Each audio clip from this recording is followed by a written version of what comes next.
In a long, dry summer in England, the water in a reservoir in the Peak District drops, and keeps dropping, and something starts coming out of it. First, a line of stones breaking the surface, which could be anything. Then that line resolves into a wall, and the wall turns a corner. Then more walls, running parallel, with a gap between them, and the gap is a street. Field boundaries appear, laid out in the shapes of enclosures nobody has farmed in 80 years. Gateposts, doorsteps, the rectangular footprint of a building, then another, then a row of them, a bridge abutment, a road, cracked and gray and covered in dried silt, running down out of the mud and stopping abruptly at the waterline, going nowhere. People walk out onto it. They stand in what used to be somebody's front room, with a fishing boat moored 200 meters away over what used to be the churchyard. And then the rain comes back, and over the following months the water rises, and the village goes under again, and the surface closes over it, and the reservoir looks like a lake in the hills that has always been there. This is not a legend. There is more than one of them in Britain. And the thing that surprises most people is that these villages did not drown by accident, or in a disaster, or overnight. They were killed deliberately, slowly, by paperwork, and then the water was let in. The reason Britain started flooding its own valleys is the same reason it did most things in that era. Cities. Through the 19th and into the 20th century, the industrial cities of England grew at a rate nobody had a plan for. Manchester, Liverpool, Sheffield, Birmingham.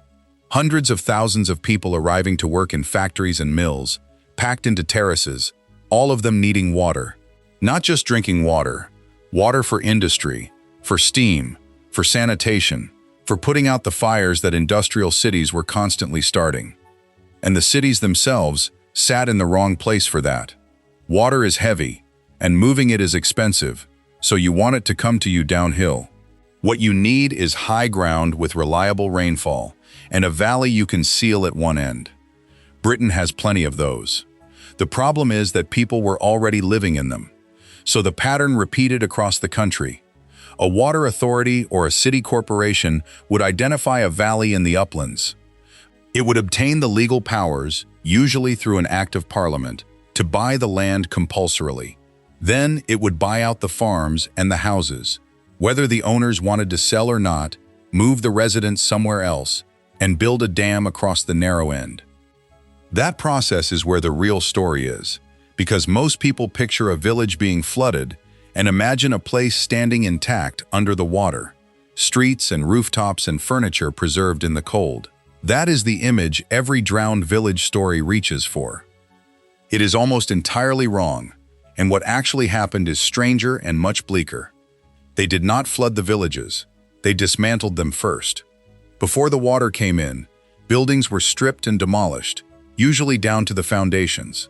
Anything valuable or reusable was taken out: timber, slate, stone, fittings. A structure left standing in a reservoir is a hazard. It can be struck by boats, it can trap people, and it can collapse. So the engineers went in and reduced the village to a flat site, and it went further than the buildings. In more than one case, the dead were moved.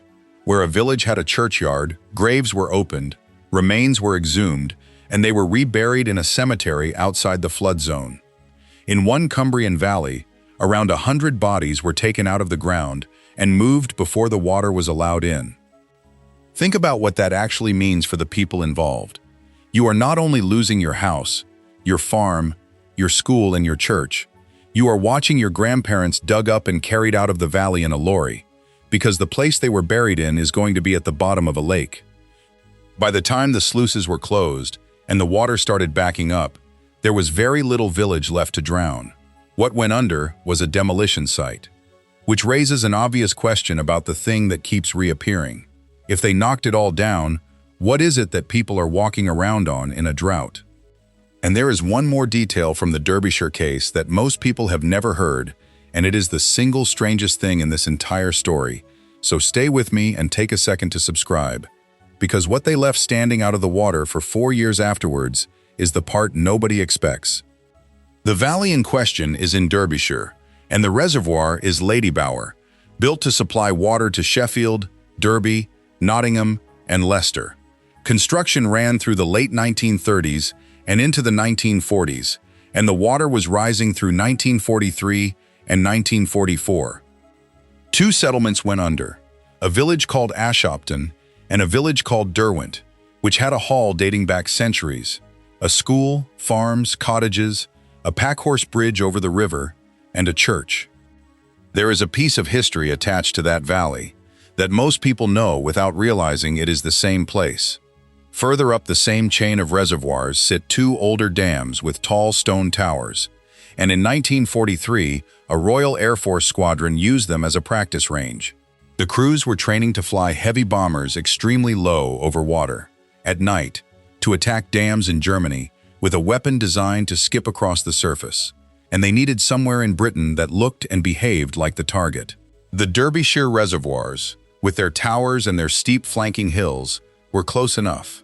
So through the same months that the water was rising over Derwent village, bombers were roaring up that valley at rooftop height, practicing how to destroy a dam and flood a German valley.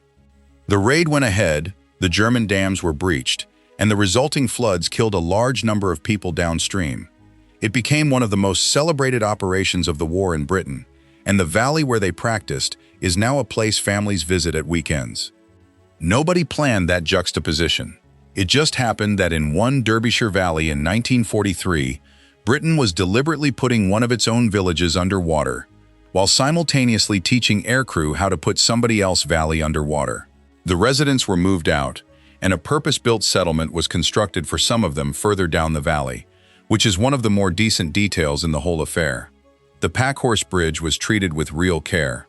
It was taken apart stone by stone, each piece numbered, carried upstream, and rebuilt at a crossing further up the valley, where it still stands and people still walk over it today. A piece of the village was saved by moving it. The church was demolished, but the spire was not. For reasons that are argued about to this day, the tower and spire of Derwent Church were left in place when the water came up. And because a church spire is tall, it did not disappear. As the reservoir filled, the spire stayed above the surface, a stone needle standing straight out of the water in the middle of a lake, with nothing around it. It became a spectacle almost immediately. People traveled to see it. In dry spells, more of it emerged. Boats went out to it. And that was the problem, because people did not just look at it, they climbed on it. A tall, unmaintained, partially submerged stone structure, with sightseers scrambling around on it, is an accident waiting to happen. And in 1947, the authorities dealt with it in the most direct way available. They blew it up. So the last standing piece of the village was demolished with explosives 3 years after the valley was flooded, because too many people wanted to see it. What is left now, under Lady Bower and under reservoirs like it, is what survives when you knock a village down and then put a lake on top of it. Foundations, the lower courses of walls, stone field boundaries, which were built to last and are extremely hard to remove. Roads and tracks, because road surfaces are just compacted stone and they do not go anywhere. Gateposts, steps, the outlines of buildings. It is not a preserved village. It is a footprint, a plan of a village drawn on the ground in stone with the silt of 80 years settled over it. And in some ways that is more affecting than the fantasy version. You do not see a house. You see exactly where the house was and how big it was, and which way the door faced, and where the wall ran between it and the next one. This was not one isolated decision either. It happened across Britain, and one case in particular went far beyond a local grievance. In Wales, a valley containing a village called Capel was flooded in the 1960s to supply water to Liverpool. The village was Welsh-speaking, with a chapel, a school, a post office and farms, and it was a functioning community with a strong cultural identity. The bill authorizing it went through Parliament despite opposition from the overwhelming majority of Welsh members of Parliament. That combination, a Welsh-speaking community destroyed to supply an English city, over the near-unanimous objection of Welsh representatives, turned a reservoir project into a political event that is still felt. It became a rallying point for Welsh nationalism and language activism, and the phrase, "Remember Tryweryn," after the valley, was painted on a wall and became one of the most recognizable pieces of political graffiti in Britain. Decades later, in 2005, Liverpool City Council issued a formal public apology for what had been done. A reservoir is normally the most boring possible piece of infrastructure. This one changed a country politics. Then there is the mechanism that brings them back, which is simply drought, and it is worth understanding properly because it explains the pattern. A reservoir is a bank account for water. Rain and rivers pay in. The city draws out. In a normal year, the account stays comfortably full, and the old valley floor sits under many meters of water. In a dry year, the deposits stop and the withdrawals do not, so the level falls. Fall far enough and the shallowest parts of the old valley, the upper end where the river came in and the edges of the flood zone, break the surface. The deepest parts, near the dam, stay submerged in almost any conditions. So what usually reappears is not the whole settlement, but the higher ground, which is exactly why these events show partial ruins rather than a complete village. And this has happened repeatedly. British drought years going back decades have each produced their own round of photographs of walls and roads emerging from reservoirs, drawing crowds every time. In some recent dry summers, the visitor numbers were large enough that access had to be actively managed, because thousands of people wanted to stand in a place that is normally underwater. The uncomfortable part is the trend. These reappearances are tied directly to how often severe drought hits, and dry summers severe enough to expose these sites have not become rarer. A ruin that used to surface once in a generation, as a curiosity people talked about for years, is now something that a good number of people have seen more than once in their own lifetime. There is one more thing worth saying, because this is not purely a story about loss. The reservoirs themselves became significant places for wildlife. They are large bodies of clean upland water, surrounded by land that is managed for water quality rather than for intensive farming, which by accident makes them valuable habitat. Waterfowl use them heavily. The catchments around them, protected because contaminating them is unacceptable, have in places ended up in better ecological condition than the intensively farmed land beyond. One of these Cumbrian reservoirs became famous for exactly this reason. Its valley held the last resident golden eagle in England, watched by generations of birdwatchers until it disappeared in the last decade. Today, that same valley is the site of an ambitious habitat restoration project, with work to bring back native woodland, restore peat bogs, and slow the water flowing off the fells, on land whose primary purpose is still to fill a reservoir. So the valley that was drowned to supply a city is now also, decades later, one of the places where a serious attempt is being made to rebuild an upland ecosystem.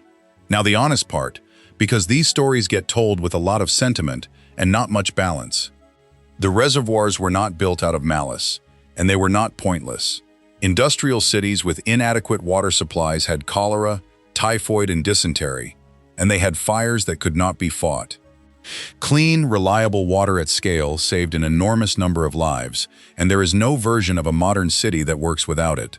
These projects delivered something genuinely necessary, and they are still delivering it. The water in the tap of millions of people right now comes from valleys like these. The villages were also not all thriving communities cut down in their prime. Several were already shrinking, as upland farming became harder and young people left for the towns, which is part of why the compulsory purchases went through as smoothly as they did. Some residents took the money and were glad to. But that is not the same as consent, and this is where the sentimental version and the dismissive version are both wrong. The people in those valleys were not asked whether their community should exist. They were informed that it would not, by an authority hundreds of miles away that needed their valley, and the decision was made in a building they had no meaningful power in. Some were compensated well, and some were not. The generation that had to move rarely got over it, and their descendants tend to know exactly where the buildings were. And there is the last honest correction, which is about what people actually go to see. The internet version of these events promises a lost village rising from the deep, and the reality is a set of low stone walls and a road in the mud. Every drought, the photographs circulate again, with language suggesting something intact is emerging. It never is. It was demolished before the water arrived. What comes back is the outline, which is, in the end, the whole point. Somebody stood at the end of that valley with a map and a legal document and decided that a village would be replaced with a lake, and then a workforce went in and carefully took the place to pieces, moved the bridge, moved the dead, and let the river do the rest. It worked. The water flowed to the cities. The lake looks like it has always been there, and most of the people who drive past it have no idea.